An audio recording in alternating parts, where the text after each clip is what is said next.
My name is Idel van der Westhuizen, and it is my absolute privilege and pleasure to welcome you to today's webinar on Your Mental Health Matters. We are super excited to have you here with us to dive into an essential discussion about the importance of mental well-being. And I think in our fast-paced world, the challenges of balancing work, personal life and various responsibilities can take a toll on our mental health. And this session aims to provide you with valuable tools and strategies to manage stress, to build resilience, and just achieve a healthier, balanced state of mind. And therefore, it is my absolute pleasure to introduce our speaker for today, Nici Kirchmann, a highly respected expert in the field of mental health and well-being. Nici has helped numerous individuals developing coping strategies and just achieving their personal growth goals. So today, Nici will guide us through understanding the importance of mental health and share some insights on how we can take proactive steps to support ourselves and others. And we are so grateful to have such an experienced and knowledgeable speaker with us today, Nici. So a heartfelt thank you to you for making yourself available to join us today. We are truly looking forward to this fruitful conversation. And Nici, I think without any further ado, I'm going to hand over to you. Wonderful, Liesl. Thank you so much. And I really am looking forward to today's session. I thank each and every one of you for taking time out of your day to join the session today, because I do know that it is the biggest topic on everyone's mind right now, is our personal well-being as well as our mental health. So what I'd like to do is just to start off explaining a little bit more about the day. So at the end of it, I'd love you to feel energized, fabulous, and absolutely every day, not just today. So that's just a little bit about me, who I am, and I'm a qualified wellness strategist and health coach. And I really would love to bring you some new insights into what your mental health matters are and how to make small changes and experience remarkable results. So to my way of thinking, creating ultimate health is the most valuable gift you can give yourself. For now, I'd like you to stop, pause for a moment, and let's all breathe. So as you're seated in your seats, I'd love you to put your both feet on the ground, get comfortable, wriggle around in your chair for a few seconds until you feel supported by your chair and relaxed. Gently close your eyes and start to breathe. We're going to be doing a box breathing exercise where you breathe in for 4, you hold for 4, breathe out for 4, and then you hold for 4 again. So as you're doing your breathing, I'd just like you to know that you're in a space where you must feel supported and know that you have permission to focus on what matters to you, and that is your well-being. So think of this hour as hitting a reset button and a chance to refuel your body and your mind and your soul. Let's create a space for positivity and growth, whether you're learning new strategies or discovering a fresh perspective, or whether you must know that you are not alone in this journey. Know that you're supported and in the right place. So let's unlock some great insights. Let's connect with each other. I might ask you to connect in the chat box with 1 or 2 of the questions that we have going forward. And just know that you deserve this time. And if you can slowly take one last deep breath in and deep breath out and open your eyes, and let's get started. So a few insights that I think are so valuable for us is I've been reading the book Atomic Habits by James Clear. And what I found so apt is don't be the victim of your environment, but be the architect of it. We can all tend to be have a victim mentality. But if we think clearly about where we're at with our mental health, we need to know that we are able to change where we are going with it. And hopefully in the near future, the doctor of the future will give no medicine, but will interest his patients in the care of the human frame, diet, and the cause and prevention of disease, by Thomas Edison. Very often we go to the doctor thinking we're going to get a tablet which is going to help us. Then we need another tablet that's going to help the effects that tablet's giving us. So we kind of go into the spiral of not ever coming to the real cause of what's happening to us and what's happening to our health. And then lastly, when we strive to become better than we are, everything around us becomes better too. And that's Paulo Coelho. So just looking at your current mental health condition, I have a few questions here which I'd like you to read through. And just, if you don't mind, putting 1 or 2 comments in the chat box pertaining to whichever question you think is most applicable to you. What does mental health mean to you? A 1-word answer would be wonderful. How are you coping in your challenging professional life without paying attention to your mental health? What are you wanting to achieve with your mental health, and what's holding you back? So I'm going to give you a few minutes just to have a look at that and see where you come in with your answers. I know that for me personally, in terms of focusing on my mental health, I would love to actually learn how to play paddle. It's something my husband keeps saying to me, let's go and learn paddle. And I'm a little bit nervous to do it, but it's something that I would really like to potentially do. Liesl, I'm not sure if there are any comments from anybody at the moment. Not yet. I'll keep an eye out. All right. If anything comes up, won't you just let me know, and then we can always go back to it. Thank you so much. So I'm not sure how any of you are feeling, but sometimes we all feel that life is one big struggle, or we feel stuck in our situation that we're in. But we can take control of it, and there are ways that we can go by as we go forward. If we look at current health trends, it's very interesting to see that studies in South Africa, which were done in 2023 about the mental state of the world report, shows that out of the 500,000 respondents across 70 countries in 9 regions, South Africa was contributed to a major struggle. And I'm sure that we all understand, we've all been through quite a lot of different aspects in our lives, what with COVID and then working from home fully and then going back into the office and sort of being very unsettled, not seeing people. It makes sense that South Africa actually were ranked the least happy and most distressed nations in 2023.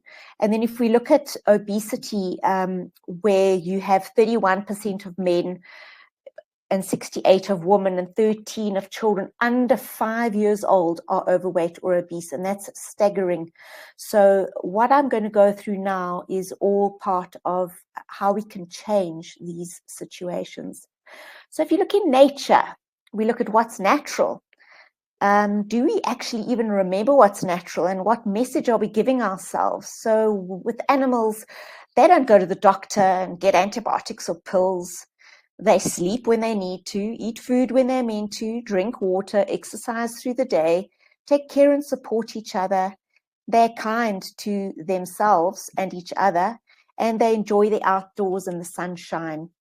And we can definitely learn from that behavior.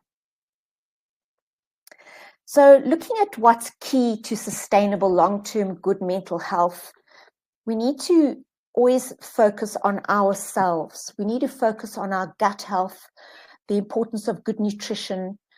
By eating well, we're supporting our bodies. We're supporting our mental well-being because we are feeding our body with the correct nutrients that we need to concentrate, to just get through each day, to sleep well.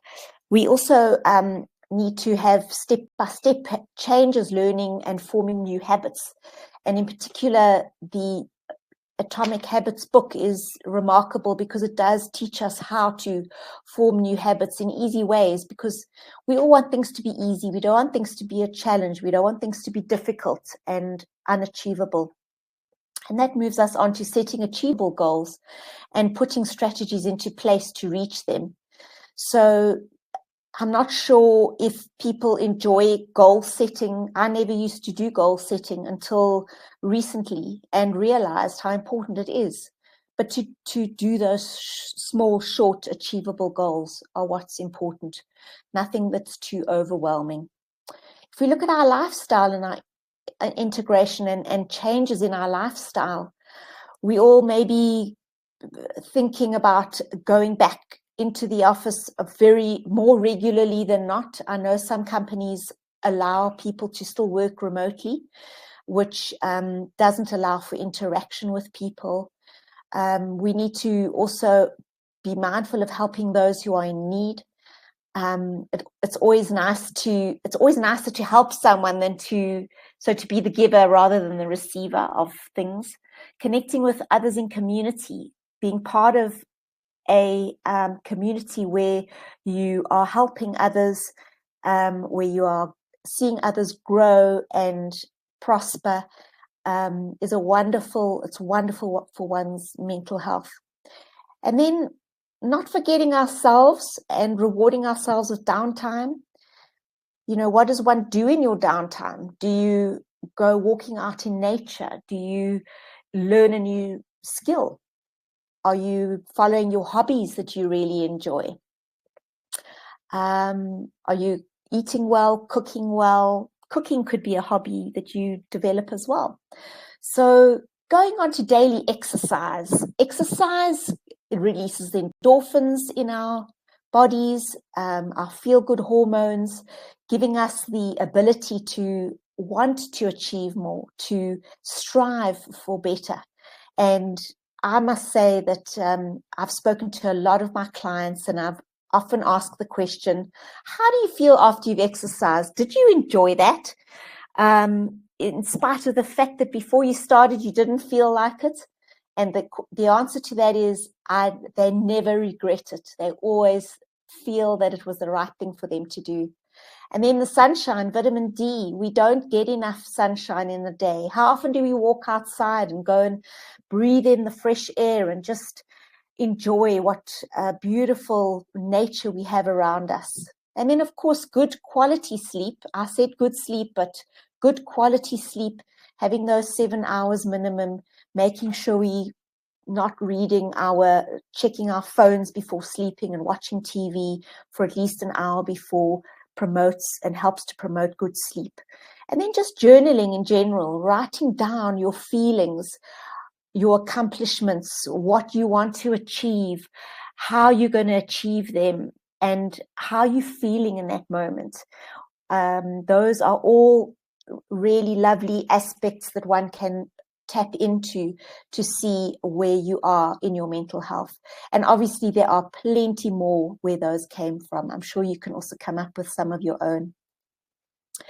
So if you look at supporting your mental health through nutrition, I'm very big on nutrition and making sure we're eating correctly in the day so that we don't have energy spikes and energy slumps.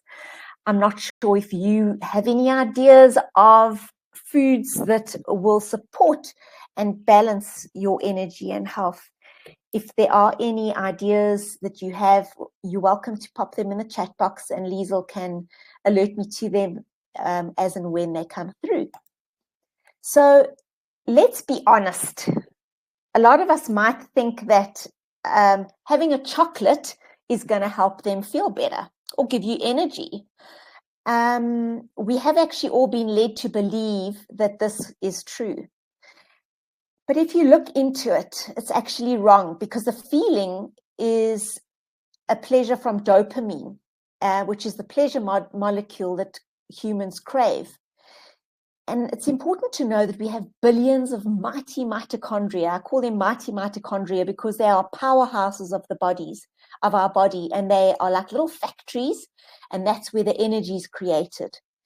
So when you're eating too many sweet things, then the mitochondria get overwhelmed and they become less effective, and they don't create the energy that we need. So that's where the slump comes in. That's where we get tired.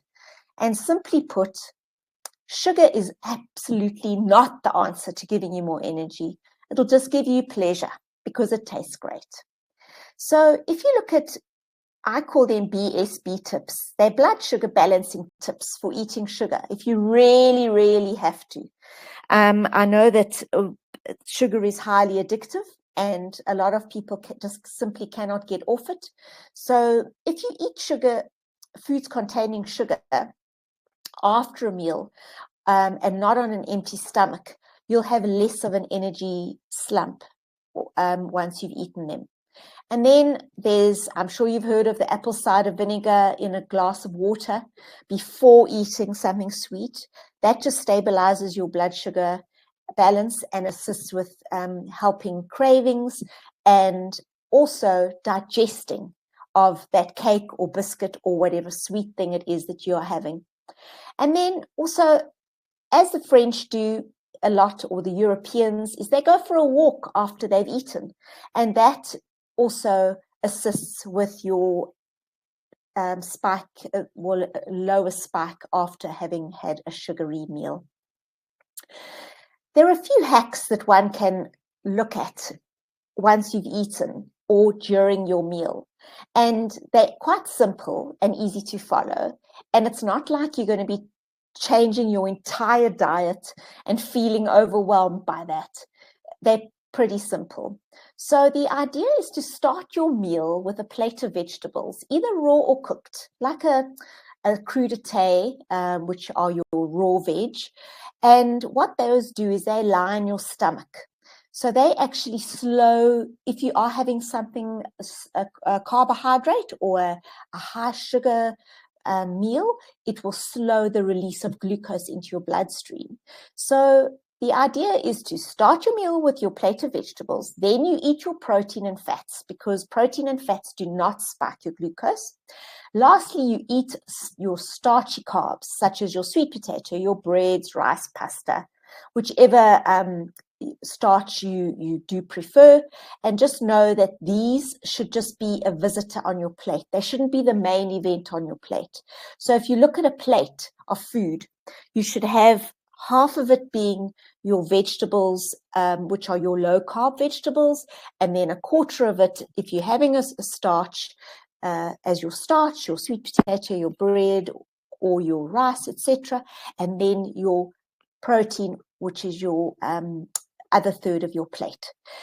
And then if you do eat a fruit, it's best to eat a whole fruit, not to drink your fruit, because if you think about the amount of fruit you need to simply fill a glass of orange juice, you're probably eating about 6 oranges. So it's always wise to combine a whole fruit with a protein, with maybe a handful of nuts or some sunflower seeds, something like that, or a tablespoon of peanut butter. Everyone loves peanut butter, but choose one that is sugar-free and no salt added. Checkers sell a good quality peanut butter. Then if you need energy, don't go for your high sugar fruits and veg. Go rather for your veggies and your protein and your healthy fats, your avo, your olive oils, your nut butters, of course, which are unsweetened. If you are craving something sweet, it's important to try and identify where is that craving coming from. Is it because you are hungry? Is it because you simply want something sweet to make you feel better? Is it an emotional reason for you wanting to eat something? So always check into the emotions. Maybe you're thirsty. Perhaps it's not actually a hunger that you are having. And you will then be able to decide whether it is something you do or don't need. So if you look at foods that don't support your health, you're looking at your processed foods, your packaged foods, your fast food, your chemicalized foods, artificial, your trans fats, like those delicious deep fried chips in that yummy oil, which are crispy, crunchy, and you just want to have those with tomato sauce and mustard and mayonnaise and everything else. Unfortunately, those are not the best for you. And obviously all your sugars, your fried foods, too much caffeine, nicotine, alcohol, and your excess meat, everything that everybody loves. If you walk into a shop and your first place you walk into is generally if you turn to your right, is your fresh vegetables and your fresh fruit, fresh foods. As you walk through your shopping center, your shop, you are heading more towards your processed packaged foods. Try and stay away from those as much as possible, just to make it very easy for yourselves. So if we have a look here at what health problems we get from eating foods high in sugar, we're looking at low immune system, throwing your immune system into chaos. That's where our heart-related problems comes from, promoting cancer, Alzheimer's, blood sugar imbalances, adult onset diabetes, problems such as acne, depression, fatigue, PMS, insomnia. The list goes on. So if you are wondering why you are suffering from certain health-related problems, very often it could be the amount of sugar that you are intaking.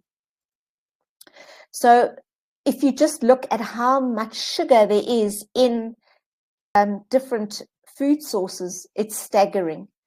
If you just look at your Coca-Cola, one large Coca-Cola, look how many little sugar cubes are simply in one serving of your sugar, of your Coca-Cola. It is crazy.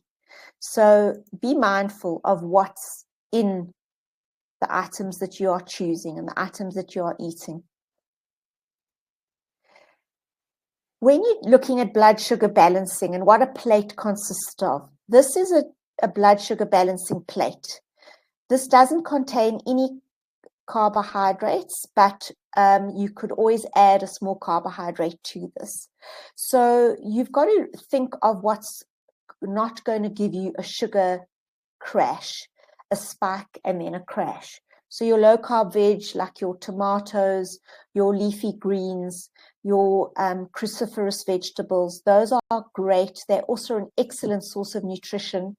Your amino acids in the form of protein are wonderful building blocks to support your strong muscles and bones. And as we age, we need to be mindful of supporting our muscles and our bones.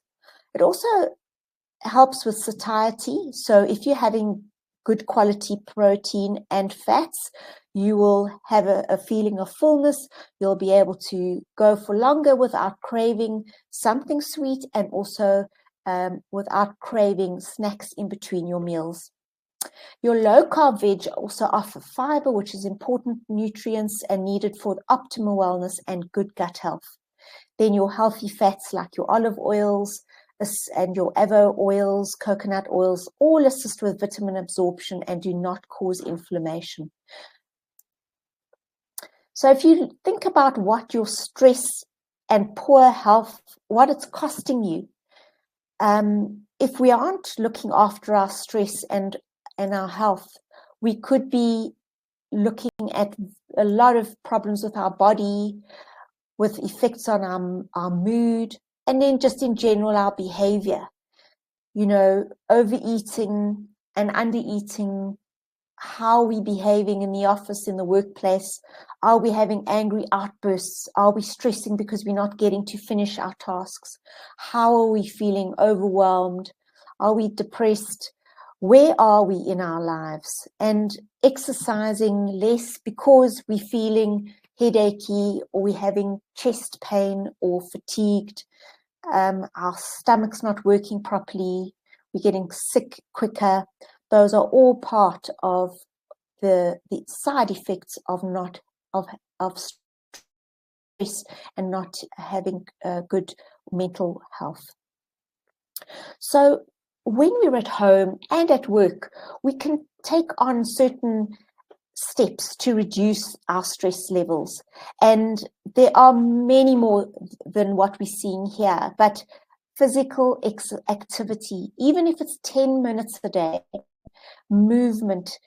When you're at the office and you're at your desk, literally getting up from your desk, going for a walk outside, doing a bit of desk Pilates or desk yoga. That's also a fun way of movement and just getting your body relaxed. Spending time with family and friends. Obviously, having a sense of humor is one that we all need to remember. Writing a journal, as I said earlier, nice to write down your thoughts. How are you feeling on that day? Some days might be great, other days might be terrible, but it's all about taking note of yourself and where you're at within your own mental health space. Eating healthily, balanced diet, limiting the amount of booze you drink or alcohol. Some of us find that going for a drink gives us that feeling of release. It's a false sense of relief. It's not going to take the problem away from you. The problem is still going to be there after you've had your glass of wine or your beer. And by limiting that booze and limiting the reliance upon it, but rather doing other things, is going to serve you better. You're going to be kinder to yourself, and engaging with people who can help you along the way is also advisable. Decluttering your home and office spaces. We can sometimes live in clutter that clutters the mind, and we can't actually think straight because we have piles of junk lying around us. And it's always important to spend a bit of time doing a bit of a cleanup every now and again. I did a challenge last month where I just put it out there and said to people, go and do a little section at a time in your house, see what it is that you can declutter. And people were saying that they felt lighter and that they felt like they could think clearly, and they just felt it was so beneficial to them. So, start your decluttering today. And that means your pantry, your fridge, your cupboards, your workspace, wherever you are, even your desk, your cell phones, your computers. We gather so much information that we don't necessarily need, and it clutters the brain. And then maybe go dancing. It's also a fun way of really reducing stress and taking your mind off of everything. Go fishing, learn a new sport, a new challenge. So when you're at work, there are a few tips that I have here for you to stay healthy when you're there. Recognize when you are hungry, but again, be aware of your emotional triggers. So eat when you're hungry. You don't want to sit there with a grumbling stomach and you can't concentrate because you're thinking about your stomach.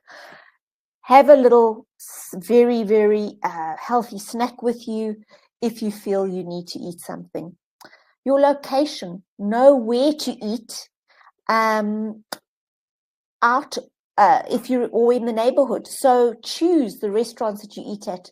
Don't always opt for a McDonald's or a KFC or something where they cook with your toxic oils that are just going to affect your immune system and make you feel sick, and rather than make you feel well.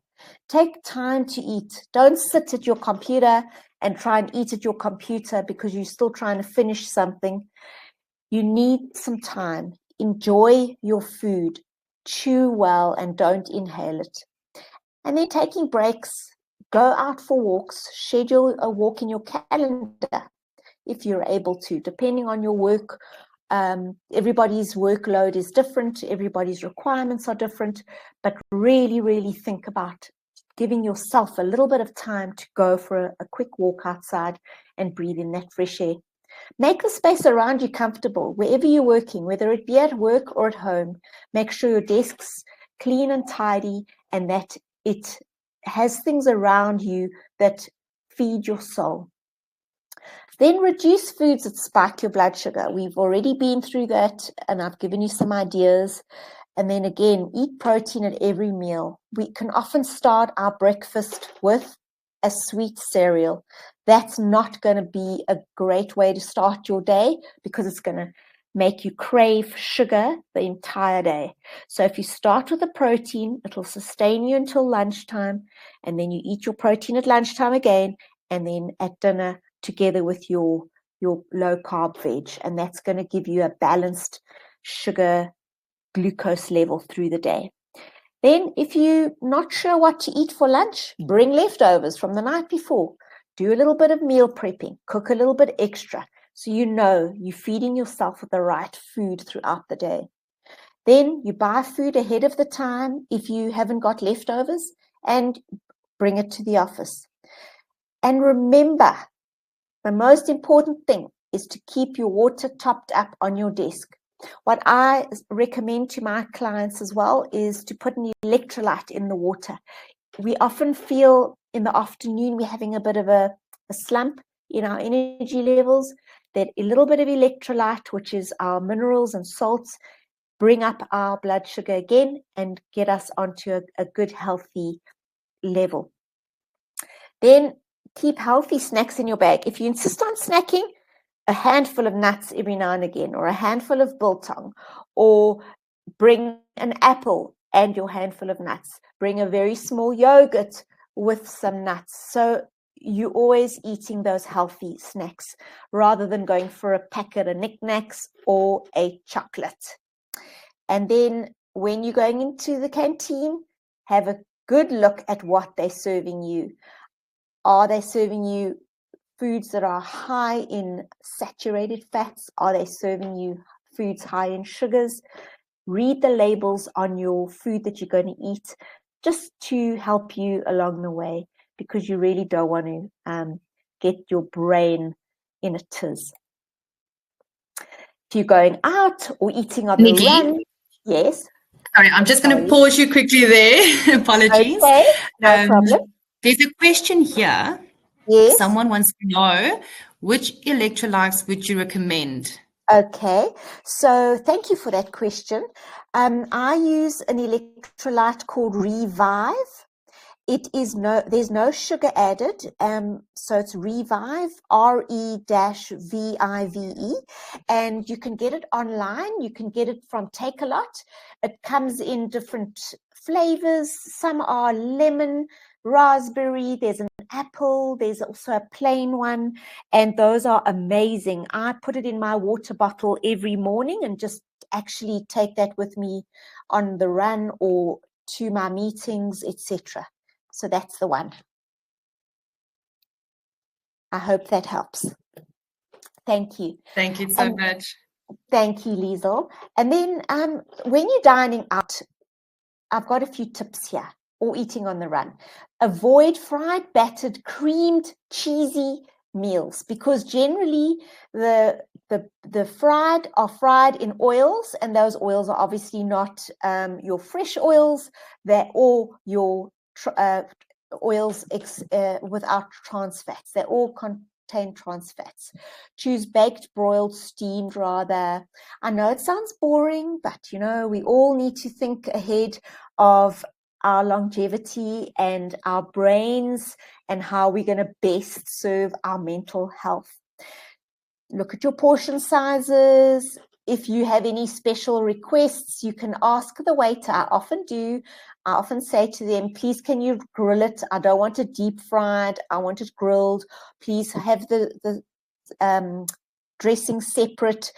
Can I rather have raw tomato rather than cooked tomato? So there are just a few little things there.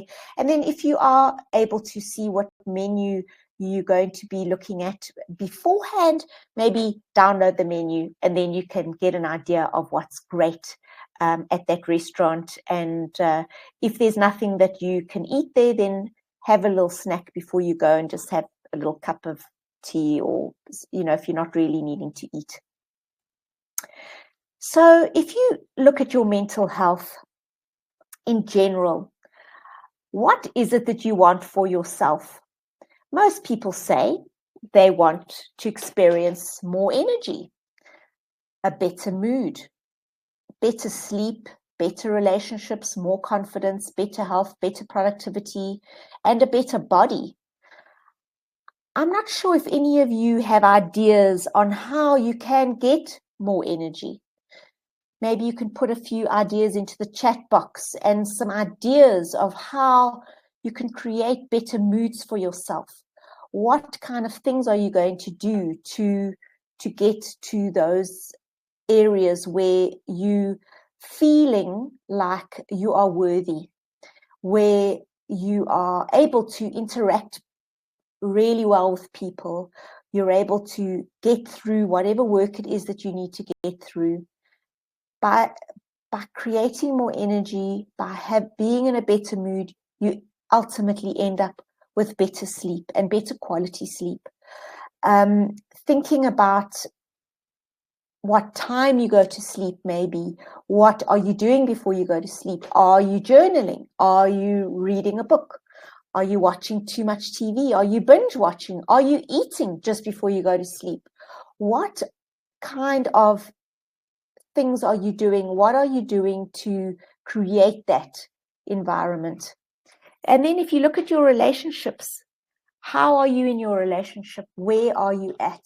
Do you need to work on your relationships? Are you in a good space with your partner? Are there areas that you might need to work on together as a couple? Are there areas you might need to work on your own? What is causing you to have a bad relationship? What are you doing to look at areas where you can solve them? Are you communicating with one another? Because very often relationships break down merely because people aren't communicating properly. They're holding things inside. They aren't expressing themselves and really sifting through what makes them feel happy, what ticks their boxes, what makes them comfortable within their relationship. And by doing that, you are inevitably getting more confident in your behavior and what you're doing, by setting goals for yourself, by putting things in place that are going to make you feel like you're achieving something, gives you that confidence that you need to pursue things. And by setting priorities, by looking at your strengths and your weaknesses, where is it that you can change? Creating better health habits. What are you doing currently? How is your health currently? What is it that you could change? How can you make it more of a fun time for yourself, where you're saying, okay, I'm going to wake up tomorrow with the 2-minute rule, and I'm going to wake up and get straight into my gym kit. I'm going to get in my car and I'm going to commit and go to that gym session. By having a better health, ultimately your productivity in the workplace is better.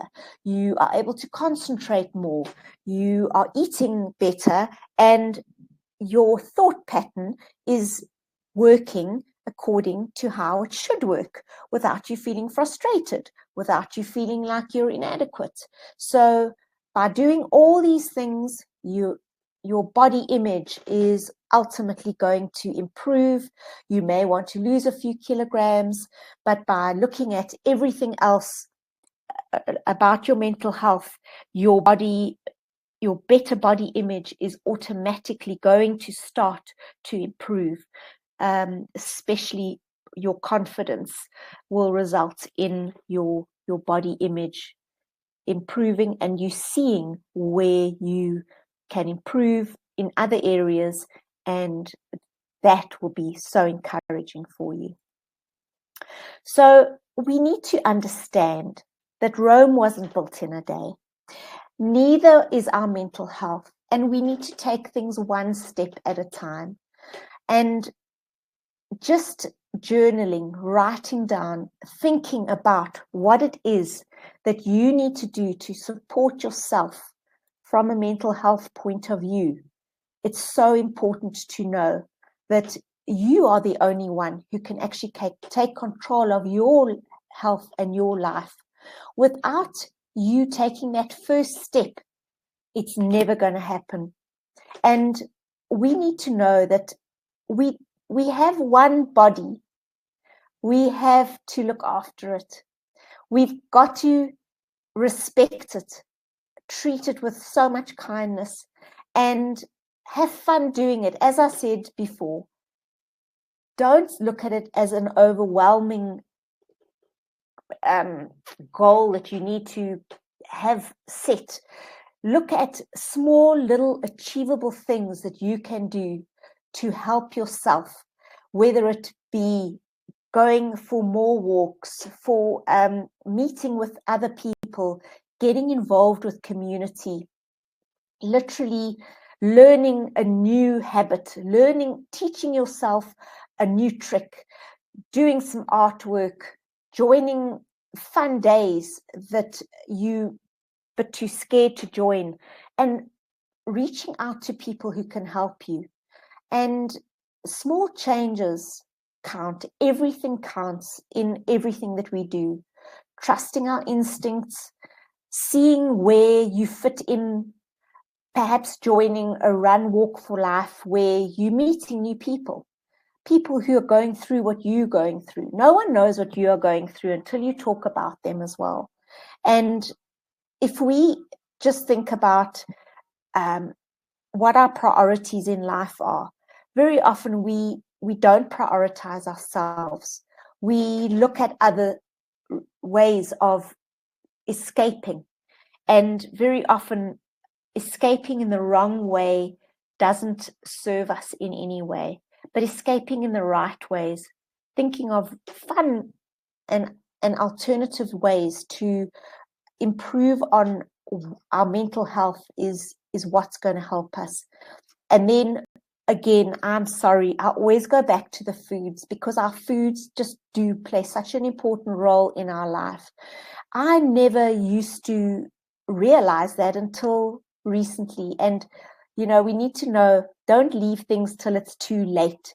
Deal with things now while you're still young, while you can still be energized and make changes. The older you get, the more difficult it is to make changes, the more challenging it is. And we just feel like we are overwhelmed sometimes. And you just want to know that it's all about connecting with each other, coming up with new ideas.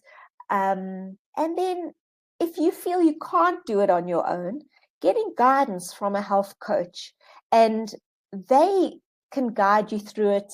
Look at areas where you'll see that things are actually quite achievable, and you start writing a new journey. You start going on a new journey, and your whole story changes.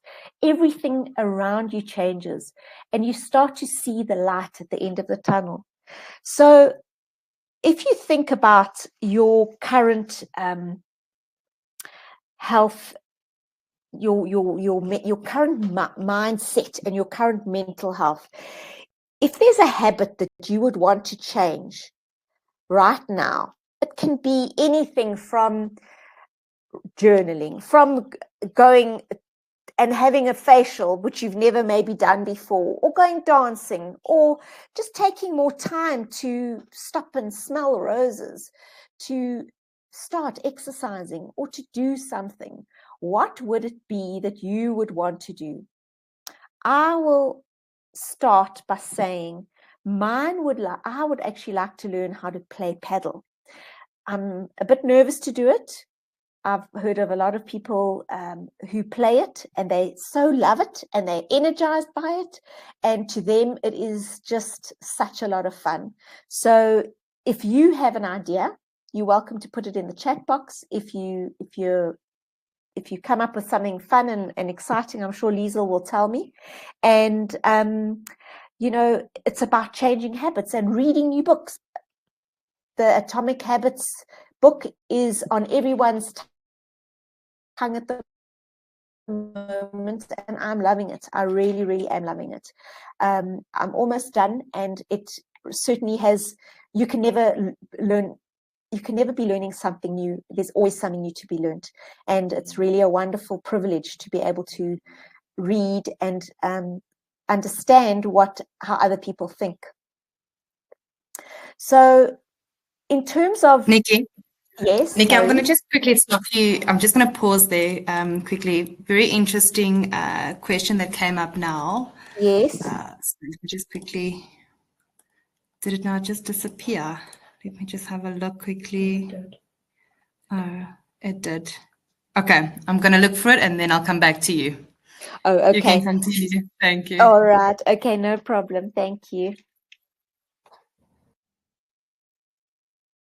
So I know that we all end up in a situation, not all of us, some of us wake up in a situation where we feel completely stuck. We need a bit of a reboot, a strategy to determine ultimate health and focus on mental health. I really love helping people, and to me, I would love to give you a gift, and that gift is to do a consultation to see where that you are stuck, how it is that you can get out of being in that stuck environment and look at things in a different way. So on my webinar, I do offer a gift voucher, which is for anyone up until the 30th of November. I'd love to interact with you and just go through anything that is going to help you to unstick your stuck and reboot your mental health matters. So just going through backwards into these slides to remember to take one step at a time. I value the fact that we all have the ability to change. Some of us might say, oh, life is too overwhelming. I can't do it. I just can't anymore. And it's nice to know that you're not alone. We've all been through such difficult times. We go through difficult times. And I was listening to a talk this morning on the radio, and there was this young guy who lost his child at a very young age, and he wasn't coping. And his 9-year-old daughter helped him through a very, very difficult time. And she was the vibrant, encouraging person for him at that time. And he came on to say how grateful he was for that little girl of his to have brought him through such a difficult time, and that he's now looking at things differently. He's moving on with his life in such wonderful ways and reaching out to people. He isn't trying to do it all alone. He's reaching out to certain groups. And that's why Kalo is so wonderful for anybody who is struggling or is needing assistance and help through difficult times. And we need to all go back and do a rethink, do a recheck all the time on where are we at with our mental health. I'm not sure if anybody has any more questions. I have actually come to the end of my presentation, and but I would like to ask if there are any more questions, maybe Liesel, from anybody. So Nici, no questions, but maybe just to read some comments here. Some individuals saying what they're going to do to prioritize their mental well-being. So we have someone that says they're going to focus more on gardening.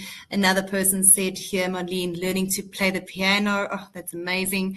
Start exercising. Yes. We have another gardening. Quite a few gardening here. Groenvingers. Okay. Exercise, walking, sleep, very important Yes. one. Quality sleep, Yes. more importantly. We have focus time with friends. I like that one. Yeah, let's see what else we have here.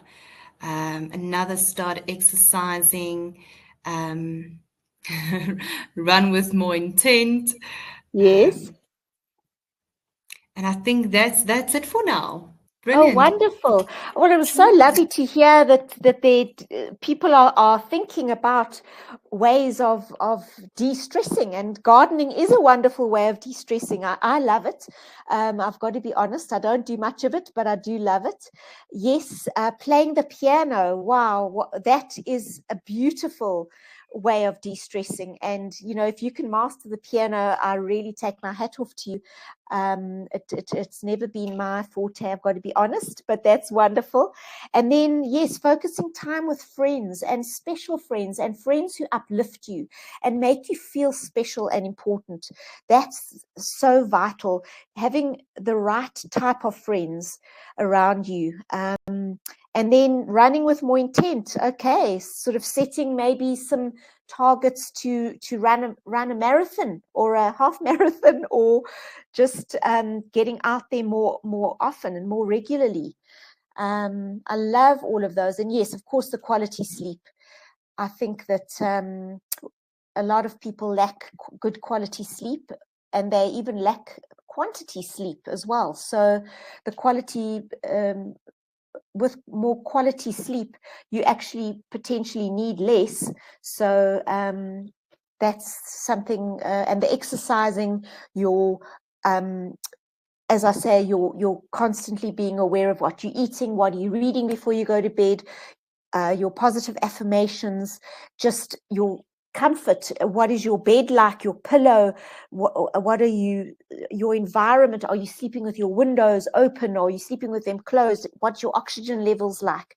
All of those kind of things. Maybe you need to do some deep breathing before going into a good quality sleep, and a bit of meditation, just to help to get you into that gentle rhythmic breathing, and then, you know, taking you into your sleep. So yeah, wonderful. And then drinking enough water during the day to make sure that our brain is being, the water around our brain is being replaced every 7 days with fresh water that surrounds it. So that's also very, very important.